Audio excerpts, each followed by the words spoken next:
In this episode, I was motivated. I wanted to use the word provoked, but I can say I was motivated by the picture of the old man, he's younger than me, of the old man who was very emotional, was very emotional. And I will talk about it, but I would really I would really pray that after leaving this place and I go to upload this video, as I upload, I'm only hoping and praying that when I switch on the TV, I want to hear that the boy has been released. It touched me. It touched me the way he was emotional at his home, and even the way he was emotional yesterday in the law courts. It touched me. Uh, we in the intelligence, we in the NIS, are trained and experienced in reading between the lines. We read between the lines. Actually, we believe that non-communicatable messages are more clearer than communicatable. What am or verbal? Can I say verbal? Non-verbal communications are more clearer than the verbal, because you ask somebody a question, he or she decides what to tell you. Decides. So there is a possibility of deciding to be cooperative or not to be cooperative. But when somebody talks in a way that is non-verbal, then as members of the intelligence, we read with it. We also believe that even by being quiet, and I've said this before, even by being quiet, you are communicating. Even just keeping quiet, you are communicating. Every time you do anything, you are communicating. Mm, and the best communication is not the verbal, but the body language, the whatever, such thing.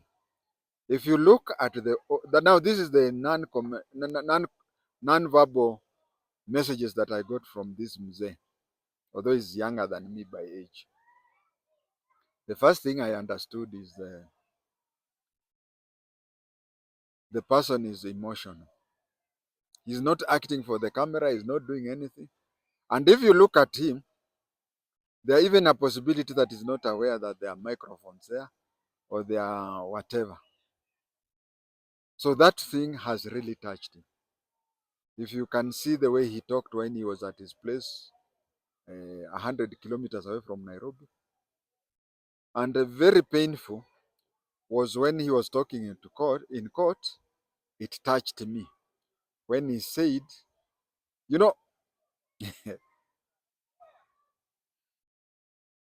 law is a very difficult subject. And that is when we were being taught law, we were told to forget the Queen's English. Nowadays it's called the King's English. And the legal language or the legal English is different from the King's English. Now, when he left his place, he 100 kilometers away from Nairobi, he left the place when somebody I told him about habeas corpus. So he said, your child is going to be produced. And when he went to court, and I want you to replay that bit. I've replayed in all TV stations. You go to YouTube and just watch the way he's talking, so that I try to read his non-communicable. This man, when he left Embu, he left with full confidence. He left in full confidence, knowing that he will just be reach Nairobi and he'll be handed over his son. He's even saying, I can see people who look like my son, but my son. My son is not here. I was assured that if I come here, I'll be given my son. You see, that is what habeas corpus is. Habeas corpus is telling whoever is detaining that person to produce that person. Now, since the government has him, so he if you use the King's English, the American English or the British English, it means that he was going to get his kid. But you see, as I said in the video of habeas corpus, you have to prove that the government is the one which is holding the person. So he was disappointed that he was going to get his kid. That is one thing I did. Another thing is when politicians are arrested or anything is happening to them, they usually rush and say we have like we are our doctors is somebody who's taking drugs. We need a one time I think it was Sonko. Sonko was arrested. He never spent time in a remand. He spent time in Kenyatta, admitted Kenyatta National Hospital. But when the case ended, we don't hear him going back to the hospital. So those things are there with politicians. But when you see this man, the way he was talking, if you see, he's saying that his wife has hypertension. His wife has hypertension. And yesterday, when he was in court, he said that even he himself has now developed a hypertension. And I can tell you that if the Pope came here, stood here, and told me something, and this, can I call him a younger brother, talked to me something about his son, I would believe the younger brother of mine. He was talking with a lot of emotion, which my training tells me that it is coming from his heart. Whatever he's talking is coming from his heart, and he would even be surprised that it has been recorded on video or audio. And when the whole thing is over, if you take the video to him, he'll be shocked and say, "Is that me? I think I was out of my mind." But one thing that gets me emotional, very emotional. Of course, it has happened a bit, but there are some things we can't do. He has said that his wife, he said he didn't want to come with his wife because the wife is sick and she has hypertension, but added that even me, I have developed hypertension. That really touched me. Another thing that touched me is that this boy's parents, when they were visited in Embu, and the father was even talking in the law courts yesterday, he was saying, and he was very categorical, that bring my child to me. And even when he was with his wife, said they said, bring our child to us. Let us talk to the child. So this is the thing that I concluded, and I'm telling you that as an NIS person, I don't I rarely I rarely follow what you tell me verbally, but I follow your body language and whatever. I concluded that this couple never knew. They never knew that the son jokes around on Mutandao. They never knew. And I said this is a non-communicable communication, no non-verbal communication. So I believe even if I go to ask them, they would be, you don't have kids older than that. But you see, you warn a child when you have reason to believe that they are doing bad. But I would, because I know of certain parents, and I can tell you with a straight face that I know of so many cases where a child, even parents take their children to the police. And when the police kill them, okay, I'm not trying to say that it is good to kill them or anything. But for any reason that the child is maimed or killed, you find that the parents treat the child as the child was an angel. He was an angel, and you are the one who took him to the police. I'm not trying to say the police do well doing that, but you see, parents have that habit of kutetea watoto wao, saying, what those kids are, my kid is an angel. But in this case, the parent is genuine. The way I'm reading him through the non-verbal communication is, if he would have known that one earlier, if he would have known that one earlier, I would have talked to the kid. And that is why I'm now addressing to my colleagues in NIS. Please, please try this thing. Please try this thing. Uh, the best way you can do the Patrick Shaw way. Do the Patrick Shaw way. After somebody has placed something, has misused a communication gadget, and you know he's young, because you know he's young. We do we have any case of, during our time we had cases where somebody could be abducted, and when you take him to the police station or anything, you discover that you have abducted the wrong person. But nowadays, I've not heard of any case where they have targeted a young man or a young woman and picked another person who either resembles him or is somewhere there. I am yet to get that. So it means that when they're abducting that young person, they know that it is him. And when they know it is him, and you know, there is no investigation which is better than covert investigation. Investigation where the subject does not know that you are pursuing him or her. Now, after identifying the person, why don't you identify the parents? I'm very sure that this thing would have 85 to 95% success. Just go with that and first of all print, and then go to the elder mzee, tell him, the parents, father and the mother, say, look at what your child is doing, look at this such and such, can't you talk to him? That is what Patrick Shaw used to do.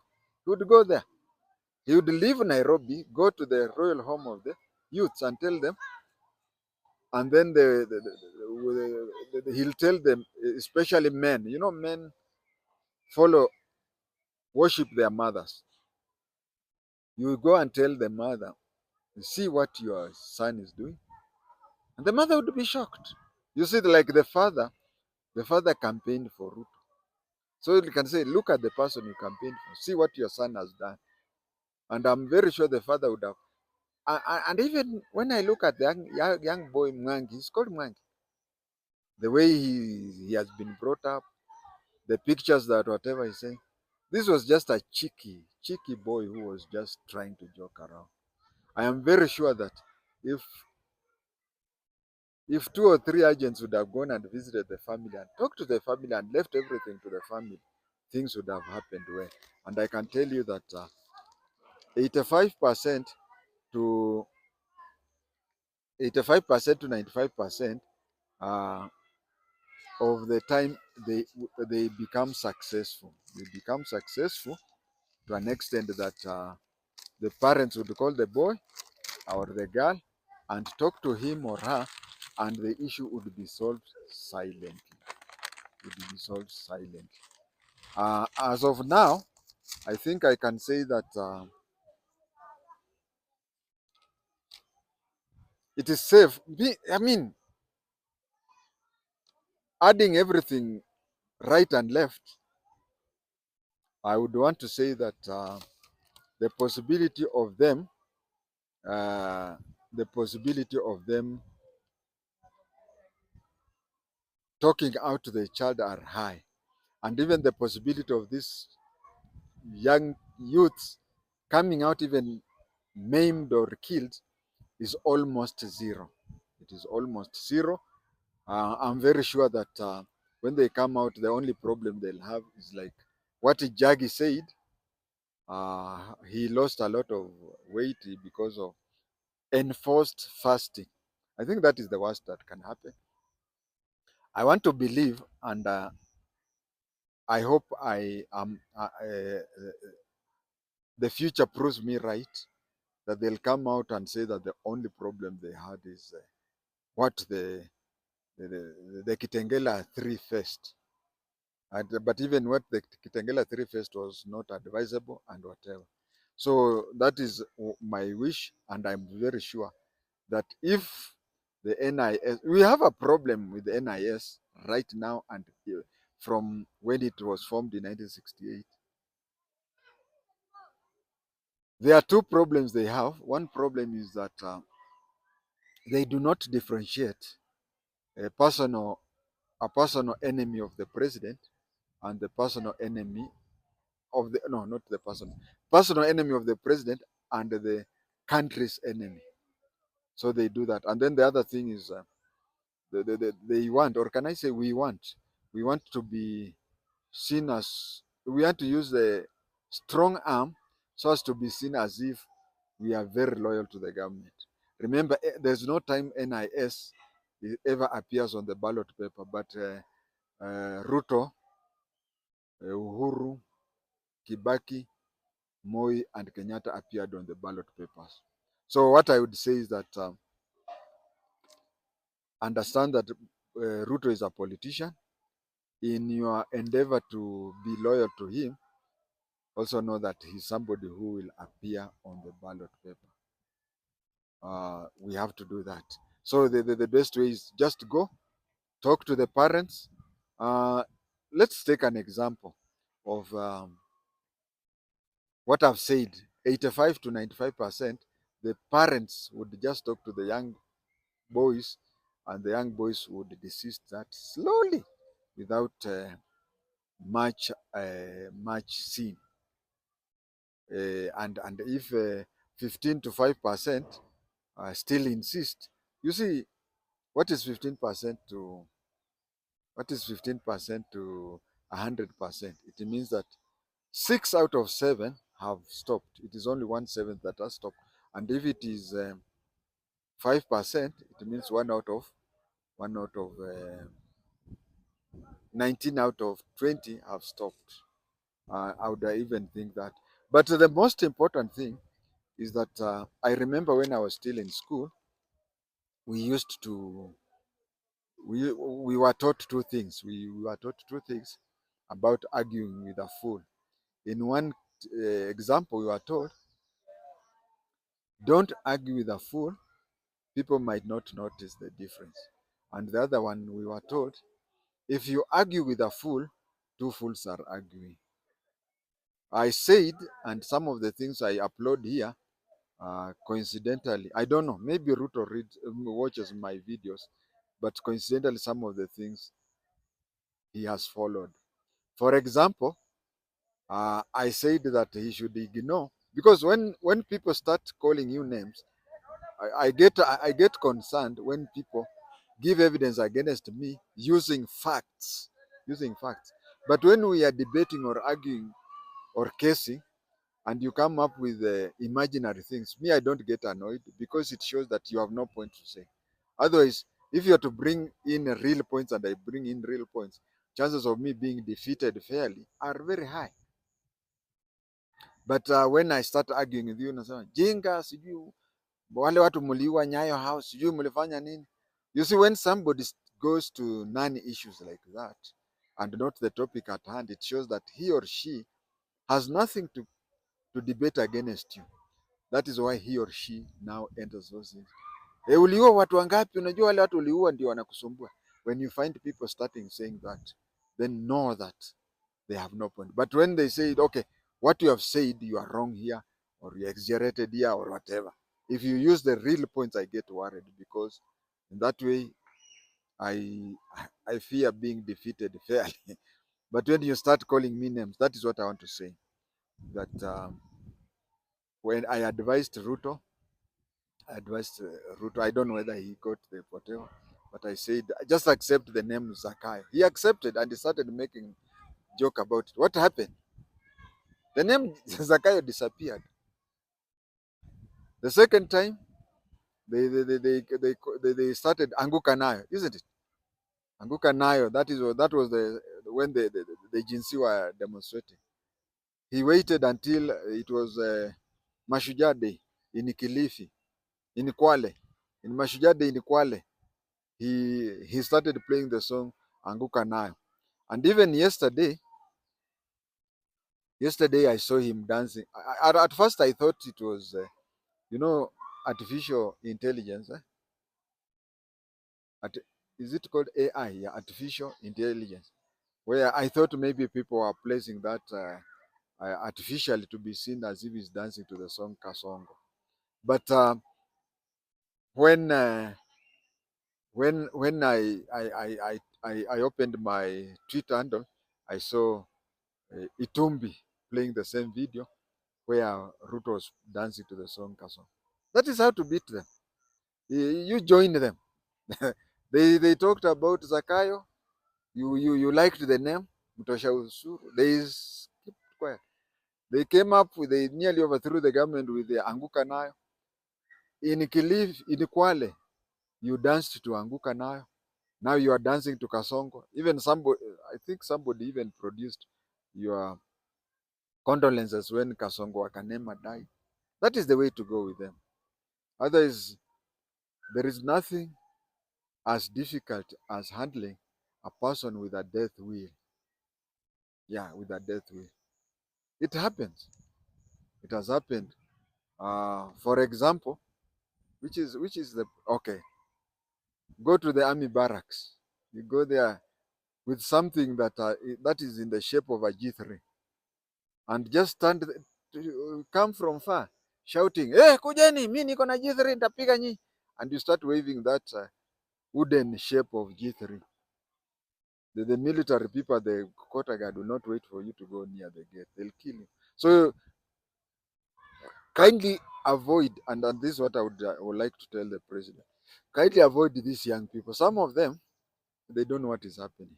But I can tell you that, as I said, and I'll repeat, that between 85 to 95%, if you talk to the parents, they will talk to them.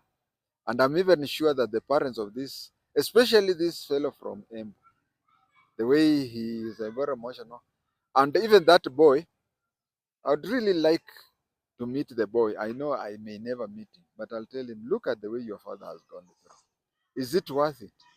Okay, if it is true that Ruto is corrupt, you present facts. By the way, that is why I even have this YouTube. I talk facts. If I die because of facts, that is okay. Because but dying for just trying, you're just annoying somebody so that you'll be arrested and you'll be martyred. It's a lot to talk. Actually, I've just talked a few. I wanted also to give an example of a police constable from my home area. He's a police officer, general duties. You call them Kenya Police, but the real name is general duties. This boy used to use a lot of abusive things. Every time I talk on our home WhatsApp, he would abuse me. He would abuse me. And I also started abusing him and whatever. But people said this boy is younger than your own kids, so you should not go down to that level. Then one day I visited his father. Uh, we hugged and people are taking pictures and whatever. And I went to, somebody took the pictures in my phone, and I went back and uploaded one of the pictures. I was hugging the father. I said, I've talked to the boy's father. The boy had to DM me. He said, you mean, Mzee, we were talking and you mean you could even tell your father, my father? I said, I told him, and your father said, next time you do it again, he will come for you. But of course, the boy will now know that we never discussed him, but we discussed other issues. So I would like to say that the government should be advised to use soft diplomacy. They should use soft diplomacy, heavy-handedness to the people who have refused to reason would be counterproductive. Suppose anything, your day may come anytime. So supposing the parent dies today, suppose suppose the parent dies today, suppose the kid dies in the whatever place you have taken. You see, that one has no reverse. I would also be annoyed with one regarding Gachagua. Rigathi Gachagua has really disappointed me. This is somebody, and even those people who, there are some people who do not, yani, they don't want you to even mention him unless you are mentioning him in praising him. This is somebody whom Dr. Gakari, the Nyeri governor, before he died, had expressed a suspicion that he was even not taking tea in public because there was some 700 million that could not be accounted for, and the main suspect was Rigathi Gachagua. People have forgotten that. People have forgotten that the same Rigathi Gachagua was called, was summoned to give evidence in the inquest. Of he refused to go. This is the same Gachagua whose children take loans, 500,000. A 17-year-old uh, boy owns a hotel that used to be his brother's, and the brother said that it should be sold and then be distributed, but he overruled the will of his brother. So there are so many things that we have said, and I'm saying, and I will continue saying. But since he seems to be anti-government, now people do not want to even for us to remember.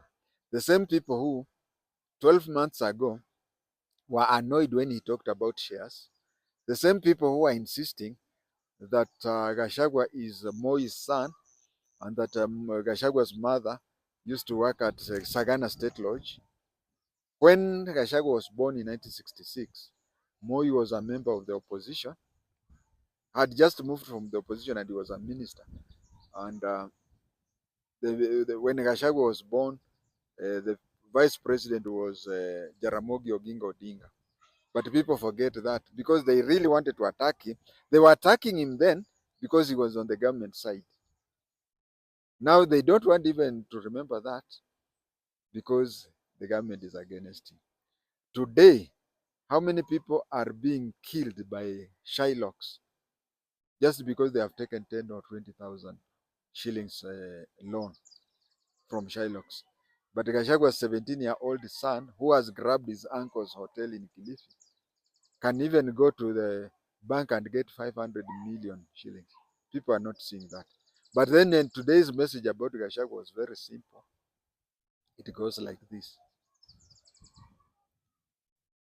Uh, Before I even talk about it, Gachagua, in his heart, after he was impeached, he would want us to go the Beirut way. He would want us to go the Gaza Strip way. That is what he wants. He wants us to go that way. Kiende kiende. Just because he lost out. Uh, he said that the president said that the youths be released, and the youths had not been released because some of them are dead. From here, I have no capacity to know whether the kids are dead or not, and maybe we shall revisit the case should it come out to be that the kids did not die and whatever. Because look at the instance. You are along the road. Somebody is hit by a vehicle. He dies on the place. You take his phone, scroll the content, and you find that there is a content that he has written father or daddy or Buddha. So you conclude that this is the father to the person who has just been killed by a hit and run. What do? You just tell the father, habari mzuri, mwenye hii simu unamjua? Namjua. Ye ni nani? Mtoto wangu. Saa hizi kuna kitu amekunywa na is unconscious. Can you ukuja hapa Mbagathi way or is it Raila way? Kuja hapa Raila way tumpeleke hospitali so that the father reaches there and find. You don't tell the father akiwa huko Isili to come to Mbagathi district hospital that his son has died. There are ways of talking that. To me, in all my aspects, in all my seven senses, the sixth sense and the seventh and even the eighth, The kids should only, when they come out, they'll have faced what the Njagis of the Njagis of what is Kitengela faced. I don't expect them to face further worse than that. That is what I expect. But him is not even 100% sure that any of them is maimed, not even being killed. But he's just saying that. And you know, kuropokwa namna hiyo. And somebody said it was not polite for me to use the word kuropoko. Now, if someone anaropoko, what do you want to say that? Is there a polite way of saying so? And if you want me to say a polite word, why don't you tell him to use polite words so that I don't even have an excuse? It is possible for him to ropoko the way he has ropoko, and the parents who have high blood pressure die, and then later the boys are released and you find that they are just normal. So that is why I say he wants to burn down the country. Uh, Let him read, because he's a husband to a pastor, let him read the book of Jonah. In the book of Jonah, Jonah said that instead of all of us drowning, why don't you take me out of there? And then you continue with your safari. With those so many remarks, we meet again. Happy New Year.